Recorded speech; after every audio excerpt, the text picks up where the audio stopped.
Hello, have a good day. Welcome po sa aking pagluluto ngayon about lapu-lapu. Lagyan ko po ito ng sabaw. Kaya tara na, luto na tayo.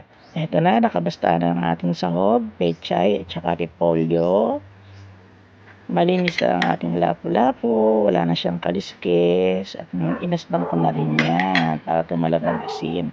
Meron din na tayong sahog na saging, yung nag-aagaw ng hilaw at saka yung hinog. Ito ang aking pinakuluan na together with the carrots. Nilagyan ko rin siya ng carrots, sibuyas, at saka luya. Masarap yan. Ang bango-bango pagka napakuluan na. At tinatambog ko na ang saging. Hintayin lang natin siyang medyo maluto ng konti. Napakasarap ng merong saging sa ganitong sinabawang ulam, lalo na sa lapu-lapu. At ito na, tinatabog ko naman ng lapu-lapu. Hinati ko nga pala sila sa 3. Yung buntot, pinirito ko kaninang umaga, tinahin ko na. Kaya yan na lang ang ating sinabawan ngayon para sa tanghalian.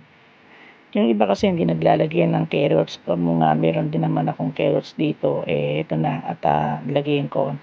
At ito na nga, linis na ang ating mga gulay. Kung uluto na nga yung lapu-lapu at saka yung saging, tambog naman natin ngayon itong pechay at saka itong repolyo na napakasarap sa mga ganitong klase ng paglalaga, lalo na sa mga isda. Super linamnam yan at napaka-healthy. Shoutout nga po pala sa lahat ng aking mga kaibigan dito sa Whitey World. Ito na, uluto na, di ba?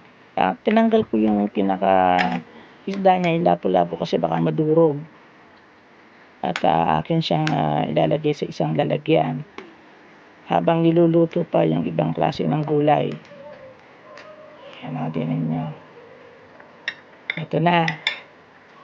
Yan. Ready to eat na. Maya pwede naman ang halian. O buo pa rin yung kanyang gilet, diba? Ganyan ang ginagawa ko. Pagkaluto, kinukuha ko sila. Nilalagay ko sa isang lalagyan. Para kumulo man ang kumulo yung ibang sabaw, hindi ba lalabog, hindi malulusaw yung isda.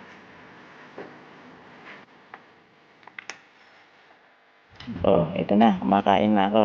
Tara, kain na po tayo. Wala po akong no rice po ako kaya ganyan. Pure lang ako sa vegetable tsaka fish. Sarap ng sabaw. Malinamnam.